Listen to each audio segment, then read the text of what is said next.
Na cruz a justiça e a paz se beijaram. Da luta mais intensa ressurgiu um Salvador. A maldade se provou ser tão fraca como o ódio, pois a vida ressurgiu com a força do amor. A cruz é o centro da história.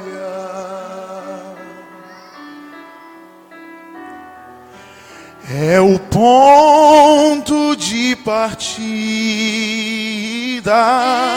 Ela é vergonha, mas é glória. A cruz é morte, mas é vida. Na cruz o bem e o mal se encontraram. Ali Jesus pagou o preço dos pecados meus. Na cruz ficou exposto a todo o universo o pior do homem, o melhor de Deus.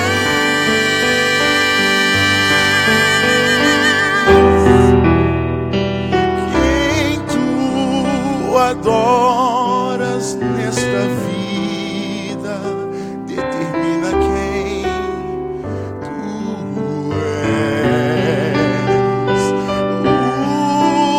Os caminhos em que andas mostram quem é teu Senhor.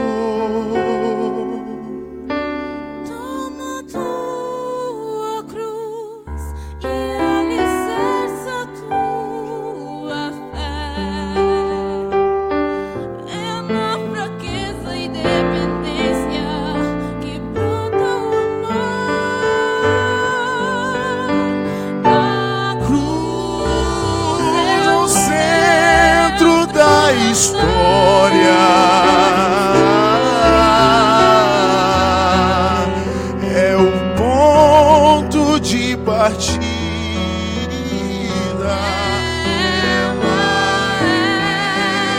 vergonha, mas é glória.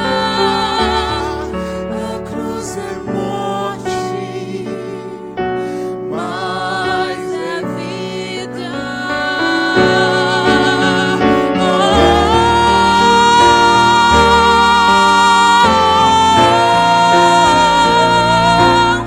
O tempo, a história, o engano e o mal. O novo tempo em Cristo vai para sempre começar.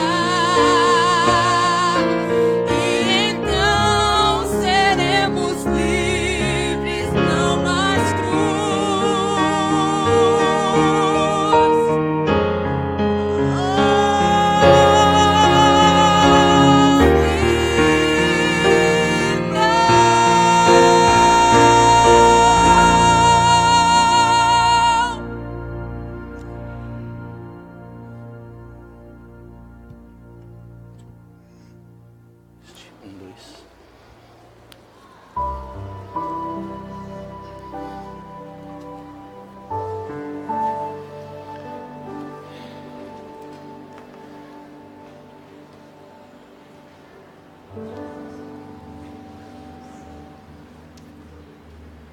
Feche seus olhos para nós orarmos, por favor. Senhor, nosso Deus e nosso querido Pai, iremos abrir a Tua Palavra e humildemente o suplicamos que Teu Espírito fale ao nosso coração, que nos conduza nesta adoração, em nome de Jesus. Amém. Nós temos visto que o mal tem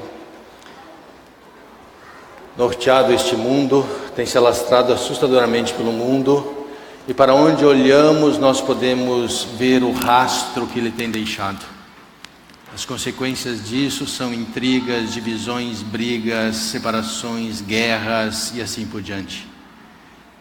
Como parar com todo o mal que norteia a nossa vida e o mundo? O único caminho é se nós nos voltarmos para Deus e buscar dele o poder, a graça, para sermos vencedores sobre o mal. O título da mensagem de hoje é Alegria de Vencer o Mal. Se você trouxe sua Bíblia, por gentileza, carta de Tiago, capítulo 1, nós vamos estudar os versos 12 a 15 desta carta. Eu gostaria que você visse esses versos nesta manhã de uma forma diferente a qual nós temos visto até então. De uma forma bela, Tiago começa dizendo que há uma alegria ao descrever a vitória de vencer o mal. Tiago, capítulo 1, o verso 12 começa dizendo: Bem-aventurado o homem que suporta com perseverança a aprovação, porque depois de ter sido aprovado, receberá a coroa da vida, a qual o Senhor prometeu aos que o amam. Ninguém, ao ser tentado, diga: sou tentado por Deus, porque Deus não pode ser tentado pelo mal, e Ele mesmo a ninguém tenta. Ao contrário, cada um é tentado pela sua própria cobiça, quando esta o atrai e seduz. Então, a cobiça, depois de haver concebido, dá à luz o pecado, e o pecado, uma vez consumado, gera a morte. Tiago claramente fala de uma luta contra o mal, e dos versos 13 ao verso 15 ele fala justamente sobre este conflito. Ele começa dizendo que nesse conflito com o mal, ninguém pode dizer eu sou tentado por Deus, porque Deus não pode ser tentado pelo mal, ele diz. É inconcebível, Tiago está dizendo, alguém dizer, olha, o que está acontecendo na minha vida é porque Deus quer que seja assim, quando se refere ao mal. Eu trabalhei no hospital por 5 anos e eu vi pessoas chegarem a pessoas enfermas dizendo, Deus quis assim. Era como se a pessoa dissesse, Deus colocou AIDS em você, Ele quis que fosse assim. É inconcebível pensar que o mal venha de Deus. É inconcebível que alguma coisa ruim aconteça em nossa vida e isso veio da parte de Deus. Em Levítico 19:2 diz: sereis santo porque eu, o Senhor, o seu Deus, sou santo. Logo, na santidade de Deus não pode existir o mal, são duas coisas totalmente separadas. Ou Deus é o bem, ou Ele é o mal. Não existem duas coisas nele. E Deus é totalmente o bem. Há uma passagem nas Escrituras, a única passagem que pode criar uma dúvida em que alguém possa pensar que Deus incita o mal. Está em 2 Samuel, capítulo 24, o verso 1. 2 Samuel, capítulo 24, o verso 1, que diz assim: tornou a ira do Senhor a acender-se contra os israelitas, e ele incitou a Davi contra eles, dizendo: vai, levanta o censo de Israel e de Judá. Ao ler este verso inicialmente, parece que Deus incitou Davi a fazer o mal contra Israel. Mas graças a Deus nós temos 1 Crônicas, capítulo 21, o verso 1, que diz assim: então Satanás se levantou contra Israel e incitou a Davi a levantar o censo contra Israel. Claramente nós temos que Deus permitiu que Satanás se aproximasse de Davi, mas a decisão de fazer ou não o censo, a decisão de ceder às insinuações de Satanás, foi de Davi. Deus não é aquele que levou a sedução até Davi, foi Satanás. O mal sempre vem de Satanás. De onde vem a tentação? E Tiago claramente diz, no verso 14, ao contrário, cada um é tentado pela sua própria cobiça, diz Tiago. A tentação vem da nossa essência, de nós mesmos, vem daquilo que nós cobiçamos. E a tentação vem de duas formas, segundo o que Tiago nos coloca. Primeiro vou falar aquela que nós já sabemos, que é a que vem exteriormente, que vem de fora, que está aí, que são os atrativos do mundo, são as preocupações, os problemas, todas as coisas que Satanás coloca diante dos nossos olhos, que nos atrai. Mas existem também aquelas que são internas, que vêm de dentro, que são os desejos intensos que às vezes nos envolvem. Em Salmo 51, o salmista diz: em pecado me concebeu minha mãe. Ellen White diz: temos por herança uma tendência para o mal. Temos dentro de nós um desejo por aquilo que não é agradável. Temos dentro de nós um desejo intenso por coisas pelas quais nós às vezes não queremos. Nós podemos chamar isso também, esses desejos externos e internos, como inclinações. E nós trazemos por Deus as inclinações naturais, que são boas, são os nossos desejos por coisas que nós precisamos satisfazer, a fome, a sede, o desejo de descanso, de afeto, de carinho, de amor. E não há nada de mal sobre isso. Deus colocou esses desejos naturais, as inclinações naturais em cada um de nós. Mas temos também as inclinações carnais, são pervertidas, depravadas, são as tendências herdadas e cultivadas para o mal, que estão dentro de cada um de nós. E essas são más por natureza, essas tendências. Portanto, por natureza, nós pensamos no mal. Por exemplo, o filho demora para chegar em casa, nós pensamos já no mal. Alguma coisa aconteceu. Nós nunca pensamos, ele está bem, se atrasou, vai chegar daqui a pouco. Nós temos dentro de nós uma tendência para pensar para o mal. Nós não temos dentro de nós uma tendência para pensar para o bem. Nós julgamos alguém erradamente somente por olhar. Nossa tendência de pensar no mal. Mas também temos dentro de nós o desejo para o mal, para o vício, para as coisas erradas. E aí Paulo, de uma forma muito bela, fala em Romanos 7. Deixa eu ver se tem a sua Bíblia, por gentileza, abra comigo em Romanos 7. E vamos ler alguns versos onde Paulo fala desta luta que há em cada um de nós. Essas tendências e verdades cultivadas que guerreiam em cada um de nós. Romanos 7, os versos 18 a 20. Paulo diz: neste caso, quem faz isto já não sou eu, mas o pecado que habita em mim. Porque eu sei que em mim, isto é, na minha carne, não habita bem nenhum, pois o querer o bem está em mim, porém eu não consigo fazer o bem, diz Paulo. Porque eu faço o que eu não quero fazer, o mal que eu não quero, este eu faço. Do que Paulo está falando nesses versos? Paulo está falando: eu não quero fazer determinada coisa, mas eu não tenho forças para não fazer, ele está dizendo. Esse era o conflito de Paulo, esse é o conflito de qualquer pessoa que luta com a sua tendência herdada ou cultivada para o mal.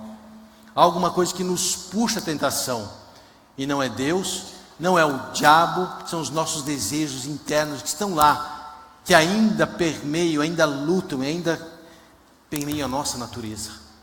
E às vezes nós não conseguimos vencer isso por nós mesmos. Aliás, na verdade nós não conseguimos.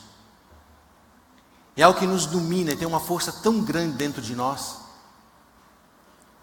Às vezes as pessoas têm lutas tão árduas que chegam ao ponto de olharem para si mesmas e perguntarem: quem eu sou?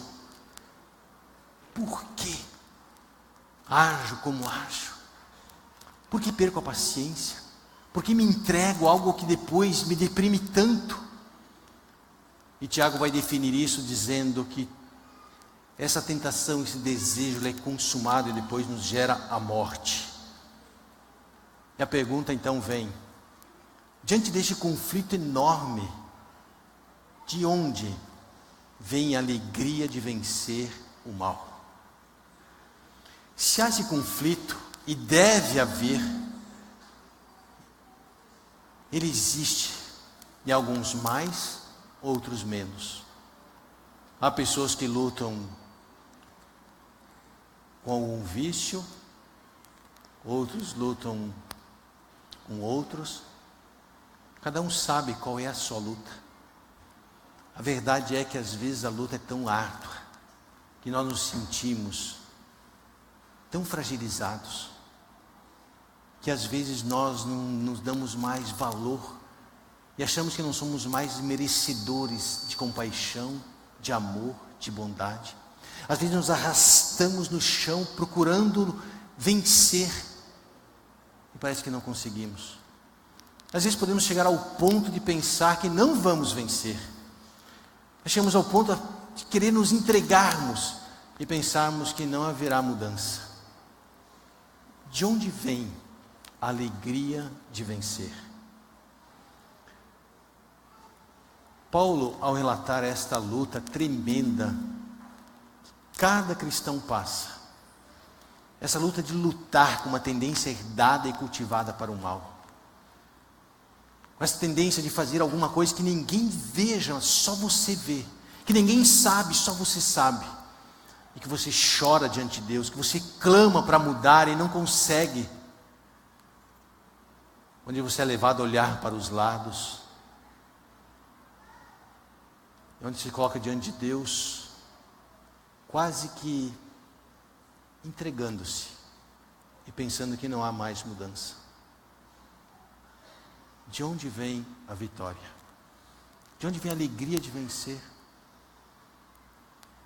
Eu não sei como eu poderia descrever ainda mais para você a tremenda luta que há com tendências herdadas e cultivadas para o mal.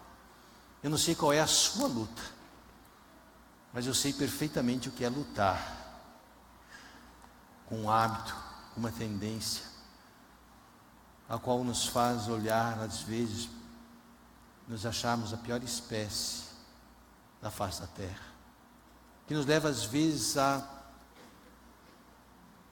questionarmos a nós mesmos, a fazer nós perdermos o amor próprio, a dignidade, a fazer nós perdermos a essência daquilo que nós somos, de que somos filhos de um Deus bondoso e amoroso,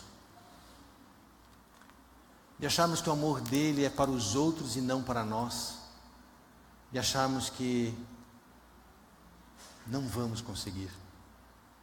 Diante dessa luta, Paulo chega a exclamar e dizer: Senhor, aquilo que eu não quero fazer, eu faço. Eu não vejo forças em mim para mudar isso. Você já passou por essa luta? Você passa por ela? Alguma coisa em sua vida na qual você luta e diz: Senhor, eu não quero, mas me vejo atraído por isso, seduzido por isso. Há uma força que me leva a fazer o que eu não quero. O apóstolo Paulo passou por isso. Grandes homens de Deus passaram por isso. Nos versos 24 e 25, Paulo diz: desventurado homem que sou, quem me livrará deste corpo que me leva à morte? Em outras palavras, Paulo está dizendo: quem me livrará deste corpo que me leva a fazer aquilo que eu não quero? Quem me livrará? Porque eu não tenho forças em mim mesmo, eu não tenho poder. Por mais que eu ore, por mais que eu clame, por mais que eu busque, parece que tudo é em vão. Por mais que eu deseje, por mais que eu grite, por mais que minhas lágrimas rolem de madrugada, parece que é tudo em vão. Quem, Senhor, diz Paulo, vai me livrar? Ele diz: graças a Deus, por Jesus Cristo nosso Senhor. Há uma tradução que diz: graças a Deus, Jesus Cristo me livrará. Amém? O poder, a alegria para vencer, sempre vem, sempre virá de Deus. Sempre. A nova tradução da linguagem de hoje diz: que Deus seja louvado, Paulo falando, porque Ele fará isso por meio de nosso Senhor Jesus Cristo. Ele me livrará deste corpo, dessa tendência que me leva a fazer aquilo que eu não quero fazer. No livro Caminho a Cristo, Ellen White diz: Cristo é a fonte de cada impulso correto. Ele é o único que pode implantar no coração a inimizade contra o pecado. Todo desejo pela pureza é uma evidência de que o Espírito Santo está atuando em seu coração. Deixa eu dizer uma coisa para você. Todos os conselhos que a Bíblia dá, tudo que nós estudamos na lição da Escola Sabatina de hoje, toda a atuação do Espírito, toda a mudança, toda a conduta que nós devemos ter, todas as decisões que devemos tomar para o bem, só são possíveis se antes Deus, pelo seu poder, quebrar o poder do desejo para o mal que está em nós. Não existe poder no ser humano, não existe como nós mudarmos essa tendência. Pode o etíope mudar a sua pele? Diz a Bíblia, você não pode. Somente Deus pode mudar o curso das inclinações para o mal. Se Ele não quebrar esse poder, nada neste mundo poderá fazê-lo. Você pode chorar, você pode rastejar no chão da sua casa, se humilhando. Se Deus não transformar, se Deus não quebrar essa inclinação para o mal, não há educação, não há poder de escolha, não há decisão, não há nada que mude isso. Porque você pode escolher e decidir muitas vezes não fazê-lo. Mas se Deus não quebrar o poder da inclinação para o mal, todas as nossas escolhas, todas as nossas decisões não terão valor. Portanto, a alegria para vencer o mal vem de Deus. Na circunstância na qual você não tem poder, na qual você não consegue deixar de fazer o que você não quer fazer, só há um caminho: se colocar diante de Deus: Senhor, eu não posso, ou o Senhor tem misericórdia de mim, eu continuarei assim, porque não há poder em mim, eu não consigo mudar, eu não consigo ser diferente, eu vou continuar odiando a vida inteira, porque não está em mim perdoar. Se Deus não quebrar o poder do ódio, ninguém o fará. Se Deus não quebrar o poder de ver coisas imorais, ninguém o fará.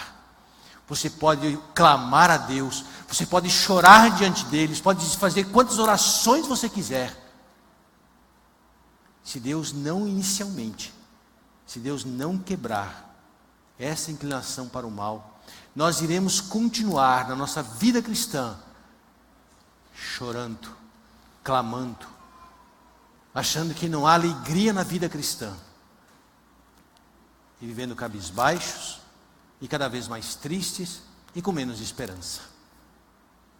Portanto, o caminho para vivermos uma vida feliz, a alegria de vencer o mal, inicia-se em Deus quebrar as nossas tendências herdadas e cultivadas para o mal.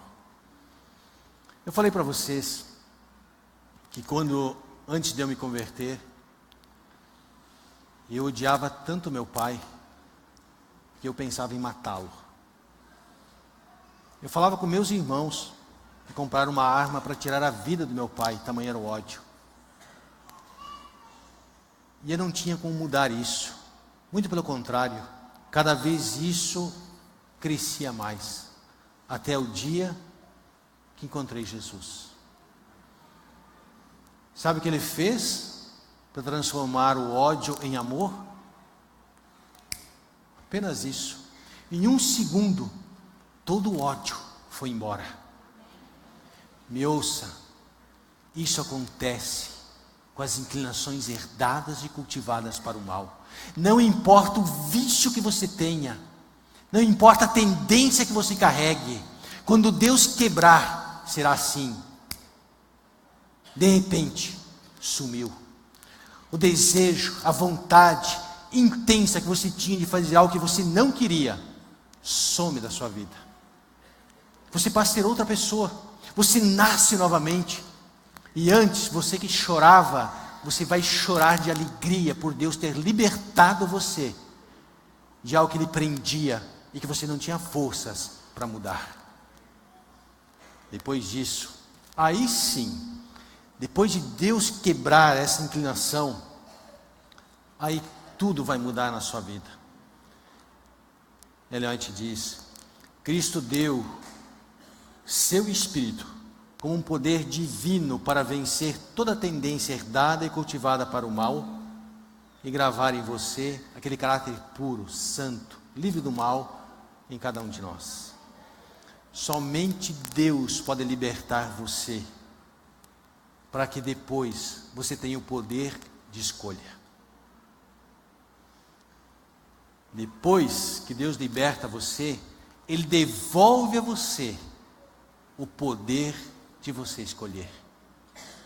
Aí sim, você poderá fazer as escolhas de ceder ou não à tentação. O que antes você não tinha poder, que havia uma força que te levava a fazer, Deus quebra essa força e Ele te devolve o poder de você decidir fazer ou não. E aí é totalmente o poder da sua escolha, o poder de você decidir se você vai fazer ou não fazer. Aí sim, Satanás poderá vir com as tentações, ele virá, mas aí você terá revestido pelo Espírito de Deus para dizer não e vencer o mal. Amém? A felicidade em vencer o mal é tão grande que Tiago coloca no verso 12, esta beleza ao dizer: feliz, bem-aventurado é o homem que suporta com paciência a provação, porque depois de ter sido aprovado, receberá a coroa da vida, a qual o Senhor prometeu àqueles que o amam. Sabe o que Tiago está dizendo? Ele está dizendo que aquele que suporta a provação, ele tem uma felicidade que é invejável. As pessoas olham para aquele que suporta a provação e dizem: o que há em você? Por que você é tão feliz? Por que nada mais lhe abala? A palavra bem-aventurado é muito mais do que um homem verdadeiramente feliz, mas é também um homem espiritualmente próspero, ou um homem verdadeiramente abençoado. Olha o que Tiago está dizendo. Ele está dizendo: quando Deus libertar você do mal, e você tiver agora de volta a liberdade de você escolher o que você quer, você será uma pessoa extremamente feliz. Você será uma pessoa abençoada. Você virá uma vida totalmente diferente. Você será outra pessoa, não somente aos olhos de Deus, mas aos seus próprios olhos e aos olhos daqueles a quem você está perto. A bênção, a felicidade não consiste em você ser livre das tentações, não, mas sim em você suportar e vencer a tentação. Você já está sendo abençoado, mesmo quando a tentação vem. Por quê? Porque Deus já lhe deu uma vitória, Ele quebrou aquele encanto.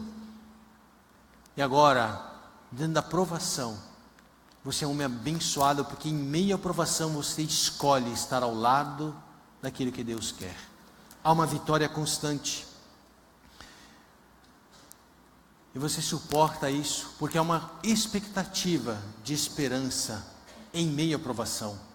Você apenas não suporta porque suporta, mas você suporta porque há uma expectativa de que há uma esperança de que realmente o livramento virá. E ele vem. Eu não sei por quanto tempo você está lutando com algum vício. com algo que você faz e você não quer fazer. Mas uma coisa eu tenho certeza absoluta: em Deus há poder para quebrar isso e lhe dar uma nova vida. Há poder para você vencer. Portanto, eu digo para você: não desista, não entregue os pontos, não deixe Satanás colocar na sua mente que não há esperança e que não há como mudar. É mentira. Deus tem poder para mudar. Como eu falei a dona Laura na classe de sábado passado, eu falei: não sei, dona Laura, por que a luta às vezes demora tanto? Por que às vezes por tantos anos, por tanto tempo lutamos por algo o qual queremos ser libertados? Um dia Deus irá responder. Mas uma coisa eu tenho certeza: a vitória virá. Porque a maior alegria que há em Cristo é justamente nos tornar livres do mal, nos tornar totalmente libertos, sermos novas pessoas. Essa é uma alegria para Deus, e deve ser uma alegria para cada um de nós. Cada um de nós deveríamos olhar um para o outro com muito mais compaixão, com muito mais ternura, com muito mais compreensão, porque todos trazemos tendências herdadas e cultivadas para o mal, a qual talvez nós não falamos ao pastor, não falamos ao filho, não falamos a ninguém, que somente Deus sabe o que passa no fundo da nossa alma.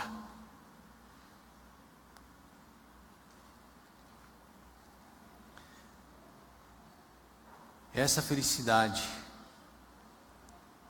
ele diz que mesmo em meio à provação, somos abençoados e felizes. E ele diz que ele nos dará uma coroa depois de vencermos tudo isso. Nós podemos interpretar essa coroa de duas formas. Pedro diz que o Senhor, o Supremo Pastor, quando se manifestar, ele nos dará uma coroa imarcessível de glória. Sabe o que Ellen White fala sobre isso? Ela diz de uma forma brilhante, ela diz que os anjos hoje, lá no céu, estão preparando as coroas com estrelas brilhantes para os salvos. Pare e pense na recompensa. Pare e pense o que os anjos estão fazendo lá no céu. E ela diz que ela teve uma visão e ela viu milhares e milhares de anjos buscarem as coroas e trazerem para Jesus. E Jesus pegar essas coroas com o nome de cada salvo e colocar na cabeça de cada um deles.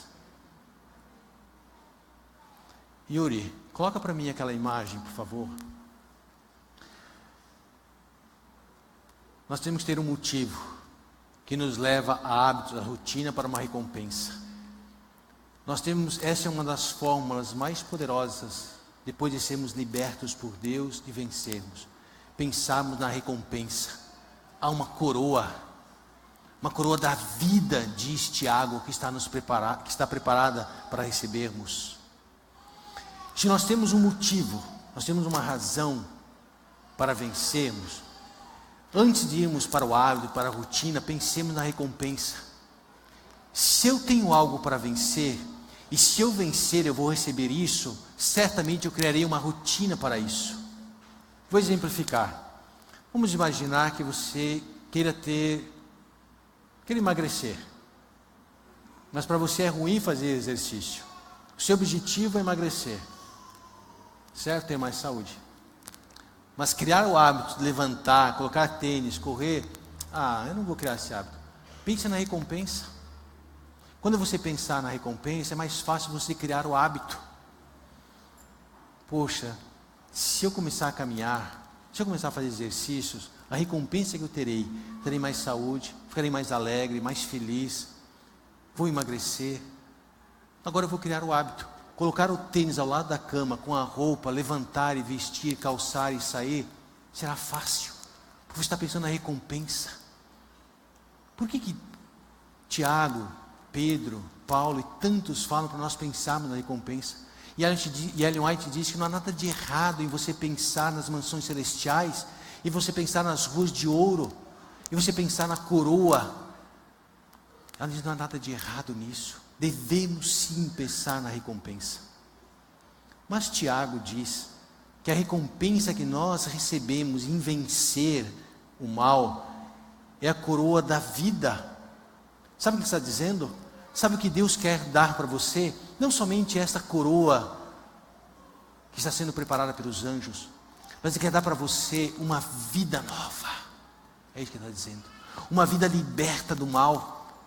Uma vida onde você possa viver sereno e tranquilo, onde nada vai lhe abalar.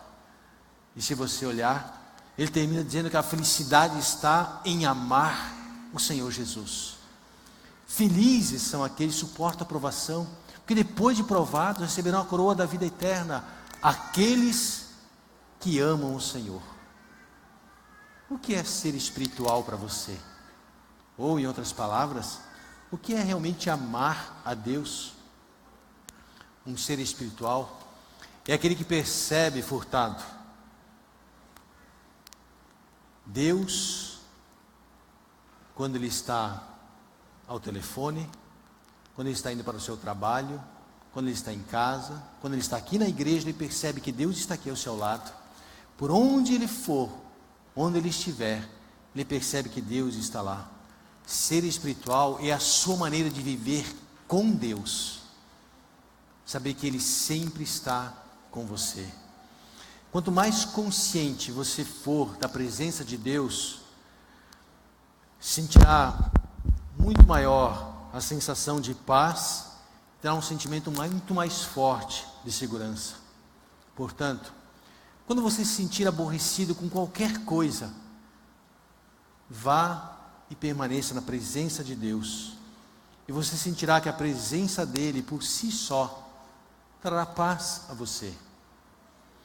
Se você se sente ansioso com alguma coisa, preocupado com alguma coisa, eleve seus pensamentos à presença de Deus, e somente ali na presença dEle, a serenidade tirará toda ansiedade e toda preocupação. Se você sentir medo, leve seus pensamentos da presença de Deus, e a presença dEle trará uma segurança tal, que você sentirá que não está só, e o medo irá embora. Você já percebeu que quando você coloca Deus na sua vida, todas as coisas mudam? E Deus fala para você todos os dias: eu sempre estou contigo. E é uma frase que Deus diz em Lucas, que diz assim: tudo que é meu é teu. Tudo o que Deus tem é seu também. Absolutamente tudo. Eu quero contar uma história a vocês, de uma senhora que eu conversei essa semana. Essa senhora, ela é muito católica. Ela não é da nossa igreja. Ela é uma pessoa que distribui a hóstia na sua igreja. É uma pessoa que ministra a catequese na sua igreja.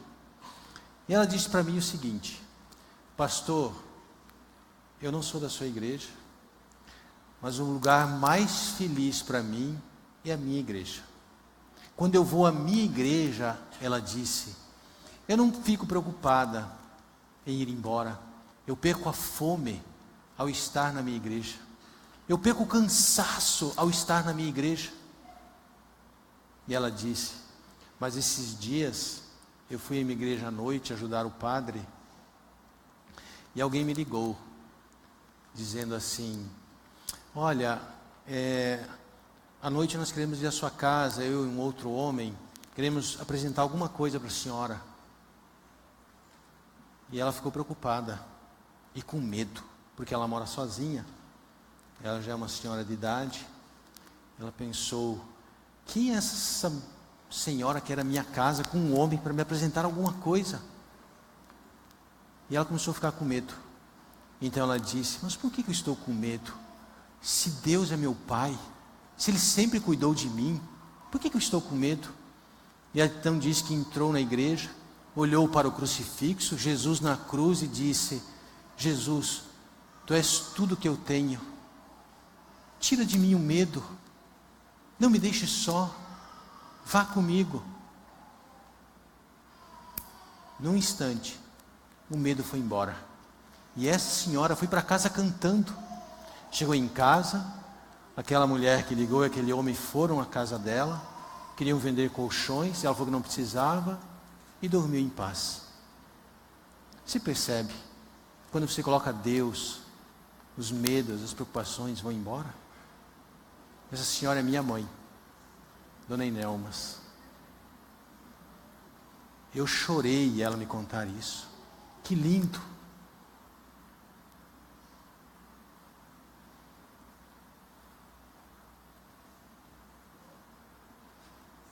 Eu parei diante da minha mãe. Como Deus é maravilhoso. Você é feliz, você é abençoado. Já há uma bênção sobre a sua vida. Não desista nunca. Não importa o medo que venha lhe rondar. Não importa a preocupação que Satanás possa trazer para a sua vida. Nada é maior do que o Deus que ama você. Nada é maior do que aquele que deu a vida por você na cruz. Confie nele. Descanse. Não desista. Amém. Vamos orar? Vamos ficar em pé para nós orarmos.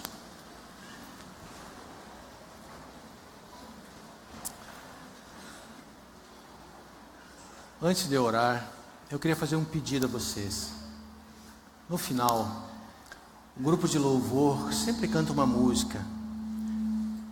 Vamos sair ao término desta música. Eles se preparam, é uma música de gratidão a Deus. Nós pedimos que Jesus continue conosco. Então não vamos sair até o final desta música, tudo bem? Obrigado. Oremos. Senhor, nosso Deus e nosso querido Pai, que alegria há, Senhor, em vencer o mal. E obrigado, Pai querido, porque em Ti há todo o poder para vencermos. Ajuda-nos, Senhor, a crermos nesta vitória. Ajuda-nos, Senhor, a não desistirmos, mas confiarmos inteiramente no Teu imenso amor, que jamais nos abandona, que jamais nos deixa sós. Abençoe a cada um dos Teus filhos que aqui está. Abençoe, Senhor, quem nos assiste via internet. Dê a Tua bênção também a estas pessoas, pois nós oramos no doce nome de Jesus. Amém.